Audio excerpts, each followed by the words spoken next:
তুলা রাশির জাতক জাতিকা এই সপ্তাহ কেমন যাবেন জেনে নেন। বাস্তবায়িত সিদ্ধান্তে কর্মোন্নতি হওয়ার সম্ভাবনা। শিল্পীদের পক্ষে সপ্তাহটা শুভ যাবে। থাইরয়েড গ্রন্থির শারীরিক সমস্যা দেখা দিতে পারে। ধনাগম ভাগ্য, বিদ্যায় উন্নতি হওয়ার সম্ভাবনা রয়েছে, মোটামুটি ভালো। এবার হচ্ছে বৃশ্চিক রাশি। ব্যক্তিগত শিক্ষায় প্রশিক্ষণের সাফল্য, কর্মপ্রাপ্তির যোগ রয়েছে। বস্ত্র ও শৌখিন দ্রব্যের ব্যবসায় যারা রয়েছেন তারা অগ্রগতি এবং ধনাগম দেখা দিতে পারে। প্রেম প্রণয়ে আশাভঙ্গ হওয়ার সম্ভাবনা রয়েছে, আঘাতের যোগ রয়েছে। এইবার হচ্ছে ধনু রাশি। বিচার বিভাগের সঙ্গে যুক্ত ব্যক্তিদের পক্ষে সপ্তাহটি শুভ, অর্থকরী ভালো আসবে বলে আশা করা যায়।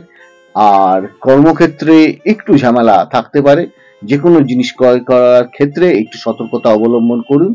ওহো, রাজনীতি লোকেদের ক্ষেত্রে সপ্তাহটা শুভ, মোটামুটি অর্থভাগ্য ভালো। এইবার হচ্ছে আপনার মকর রাশি।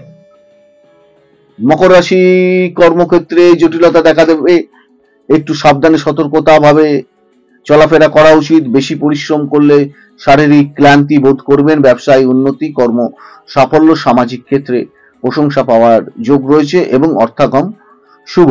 এবার হচ্ছে কুম্ভ রাশি, এই সপ্তাহ কেমন যাবে। আপনার যারা গুণী ব্যক্তি রয়েছেন তাদের একটু পদোন্নতি হওয়ার সম্ভাবনা রয়েছে, মান সম্মান বৃদ্ধি হওয়ার সম্ভাবনা রয়েছে। অর্থভাগ্য ভালো, ব্যবসায়ীদের পক্ষে শুভ। স্বামী স্ত্রীর মধ্যে একটু মতান্তর দেখা দিতে পারে।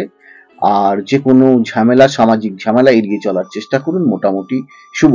সব শেষে হচ্ছে মীন রাশি, আপনাদের কেমন যাবে। অতিরিক্ত বন্ধুপ্রীতির জন্য আপনার মনে কোনো ব্যক্তি আঘাত দিতে পারে, আর প্রেম প্রণয়ের ক্ষেত্রে আঘাত পাওয়ার সম্ভাবনা রয়েছে।